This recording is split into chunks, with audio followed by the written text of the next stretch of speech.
Uşaqlar bizim sabahımız, gələcəyimizdir. Bu səbəbdən də onları qorumaq, maarifləndirmək və onlara düzgün vərdişlər aşılamaq hər birimizin məsuliyyətidir. Nəzərə alsaq ki, bugün məktəblərin çoxu yol kənarındadır. Bu səbəbdən də uşaqların mütəmadi olaraq maarifləndirilməsi labüddür.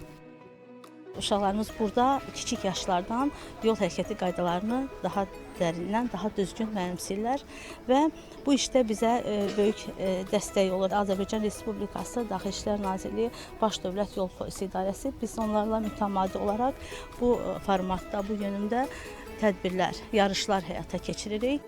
Yol hərəkəti qaydaları uşaqlara müxtəlif üsullarla öyrədilir. Oyunlar, yarışlar, viktorinalar, rəsm çəkmək, kiçik səhnəciklər vasitəsilə tədris edilən qaydaları balacalar daha yaxşı mənimsəyir.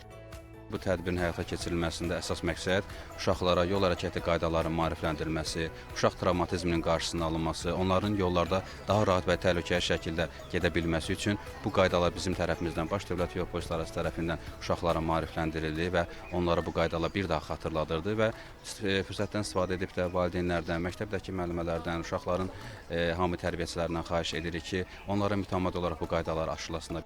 Bu, balacaların təhlükəsizliyi üçün vacibdir. Təşkil olunan tədbirlərin və maarifləndirmə işlərinin də əsas məqsədi elə budur.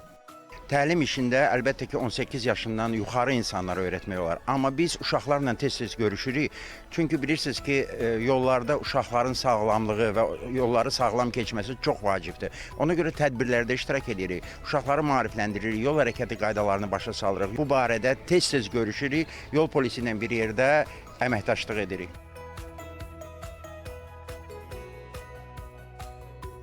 Bu təlimlər sənə nə öyrətdi?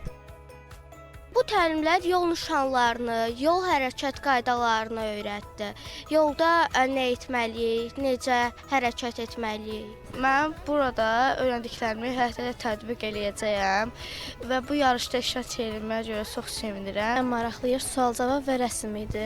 Burada yol hərəkəti qaydaları haqqında çox şey öyrəndim. Böyüklərimi və həmyaşıdlarımı yol hərəkəti qaydalarını əməl etməyə çağırıram. Çünki bu çox önəmlidir. Ölkəmizdə isə uşaqların hüquqları qanunvericiliklə tənzimlənir. Uşaqların müdafiəsi üçün onların hüquqlarını həm özləri, həm ailələri, həm də hamiləri bilməlidir. Həm konstitusiyamız, həm Ailə Məcəlləsi, Əmək Məcəlləsi, Mülki Məcəllə, digər qanunvericilik aktları da uşaqların hüquqlarının qorunmasına xidmət edir və hər bir məcəllədə onların hüquqları barədə qeydlər vardır. Bunlar hansılardır? Yaşamaq və təhlükəsizlik kimi hüquqları var. Sağlamlıq hüququ, ailədə böyümək, inkişaf etmək, istirahət etmək, təhsil almaq, istədiyi əmək peşə növünü seçmək və digər hüquqları var.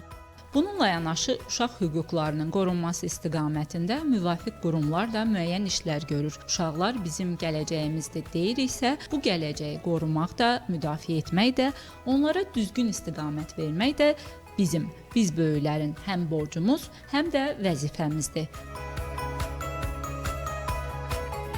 Röya Salmanova, Sədrəddin Mirzəyev, Telesəhər.